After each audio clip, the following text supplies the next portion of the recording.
নমস্কার বন্ধুরা, AJP creation with রান্নাঘরে আপনাদের সকলকে স্বাগত জানিয়ে শুরু করছি আরও একটা নতুন পর্ব। আজ আরও একটা নতুন মজাদার ইন্টারেস্টিং রেসিপি নিয়ে হাজির হয়েছি আপনাদের সামনে।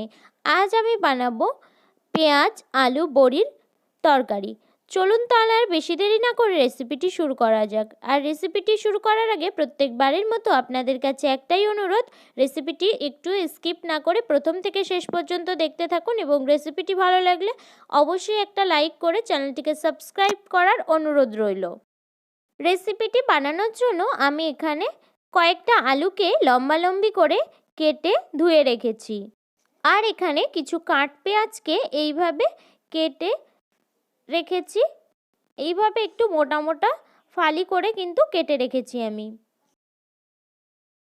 রেসিপিটি বানানোর জন্য আমি এখানে কড়াইতে তেল গরম হতে বসিয়ে দিয়েছি।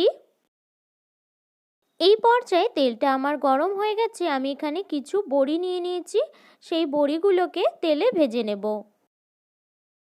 এই পর্যায়ে বড়িগুলো কিন্তু ভাজা হয়ে গেছে, আপনারা দেখেই বুঝতে পারছেন লাল একটা কালার চলে এসেছে। আমি এবার তেল থেকে তুলে নেব বড়িগুলোকে। এবার আমি ওই তেলে কেটে ধুয়ে রাখা আলুগুলো দিয়ে দিচ্ছি। আলুগুলোকে আমি ভেজে নেব।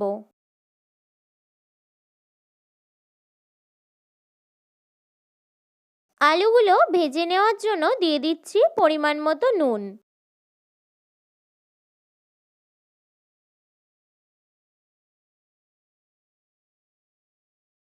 নুনটা দেওয়ার পর 1-2 মিনিটের মতো একটু ভেজে নিয়ে তারপর দিয়ে দিচ্ছি পরিমাণ মতো হলুদ গুঁড়ো।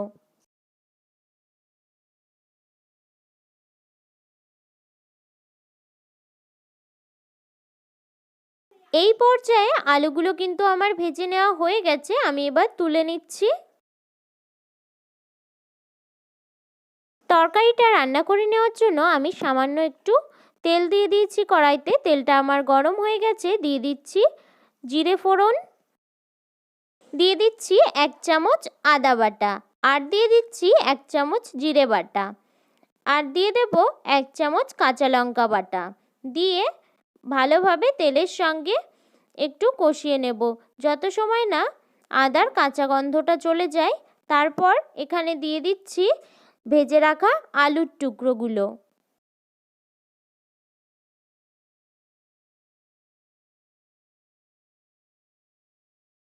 মশলার সঙ্গে আলুগুলোকে 2 থেকে 3 মিনিটের মতো একটু কষিয়ে নিয়ে তারপর দিয়ে দিচ্ছি পরিমাণ মতো জল। আমি কিন্তু এখানে গরম জল দিয়ে দিয়েছি। আর দেখুন তরকারিটা কিন্তু ফুটে উঠেছে। এই পর্যায়ে বড়িগুলো দিয়ে দিতে হবে।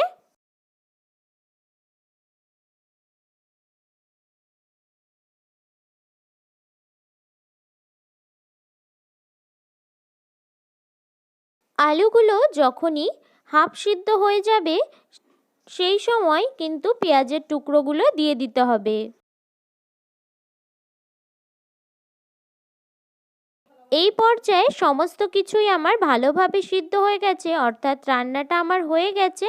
আমি একটু ভাজা মশলা ছড়িয়ে দেব, ছড়িয়ে কিন্তু নামিয়ে নেব তরকারিটা। আমার এই পেঁয়াজ আলু বড়ির তরকারি রেসিপিটি যদি আপনাদের ভালো লেগে থাকে তাহলে অবশ্যই একটা লাইক করে দেবেন এবং কমেন্টের মাধ্যমে জানাবেন আমার এই রেসিপিটি আপনাদের কাছে কেমন লেগেছে, এবং বেশি বেশি করে সবার সাথে শেয়ার করে আমার পাশে থাকবেন, আমাকে আরও উৎসাহিত করবেন। আর আপনি যদি আমার চ্যানেলে নতুন বন্ধু হয়ে থাকেন এবং আরও নিত্য নতুন ইন্টারেস্টিং মজাদার রেসিপির আপডেট পেতে চান তাহলে প্লিজ আমার চ্যানেলটিকে সাবস্ক্রাইব করে পাশে থাকা বেল আইকনটি প্রেস করে অল নোটিফিকেশন অন করে রাখবেন, যাতে সমস্ত ভিডিওর আপডেট আপনি ঠিক সময় পেয়ে যান। আজ এই রেসিপিটি এই পর্যন্তই। আরও একটি মজাদার নতুন কোনো ইন্টারেস্টিং রেসিপি নিয়ে দেখা হবে আপনাদের সাথে আরও একটি নতুন পর্বে। সবাই সুস্থ থাকবেন।